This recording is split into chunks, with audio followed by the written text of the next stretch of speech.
college students should be involved in political advocacy because as a young student activist, it's easy for me to see how unique and powerful our word is and how unique and powerful our aspirations and passions are for changing the world. Being here in Africa and being able to see firsthand what goes on has definitely motivated me already beyond the capacity that I was before I came here. Being my first time in Africa, I kind of had a couple expectations of what it would be like, but then I knew I would be kind of blown out of the water. Aid is needed, that our help really does help people here. Just being able to see it.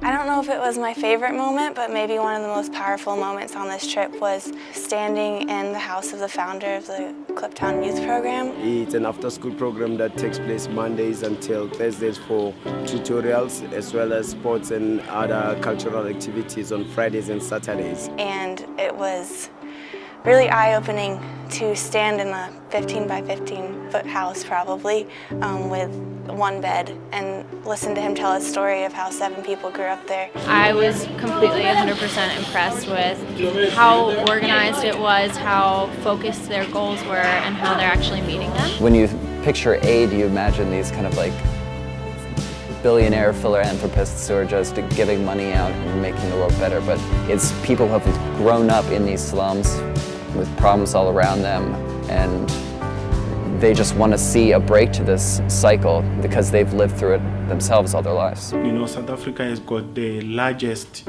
program, HIV/AIDS program in the world. Right to Care is established in 2001. We are involved in comprehensive care, HIV care. The woman I spoke with today was HIV positive. Her name is Daphne, and she's absolutely one of the most inspiring people I think I've ever met. If you could tell somebody who just was told that they have HIV one thing, what would you tell them? I would tell her she mustn't give up.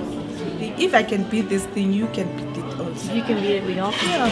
Yeah. She takes everything with a smile on her face and tells you a joke, and she knows that she's beautiful. Visiting a lot of the health clinics, it was a very intense experience, but it was an experience that I needed in order to better understand, you know, that they are making improvements and that PEPFAR and other global initiatives to make things better are working and that they do need to be paid attention to. We're at the Little Stars Daycare Center in just the outskirts of Johannesburg for Nelson Mandela's birthday, which every year people celebrate by doing some service work and volunteering. So we were able to give them a few things just to see a smile on their faces is really awesome.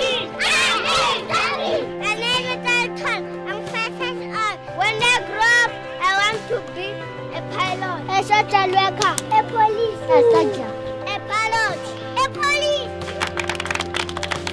Life College is a not-for-profit, a social enterprise that was established in 1997 with the aim of developing attitudes, mindset, and a champion mentality. My partner Charlemagne definitely has tons of these values, even if she doesn't think she does. Awesome coaches that are coming from like overseas. Students are sharing what they have learned under entrepreneurship and what they would like to apply in their real life projects. Yeah, we did like few activities on getting to know each other, and now currently we're explaining to them what the championship mentalities mean to us. I can tell she's really confident, you know, she's got her stuff together, a leader. I think her peers definitely look up to her. I think a lot of times we have such an indifference to these people's lives. Seeing it here and tangibly touching it and being amongst the people really makes it real, and I think we need to recognize that we're not just citizens of the United States, but we are of the world. Be an advocate. You can encourage people to, you know, this is the way they're living here. I've been there. I can show you. I experienced it.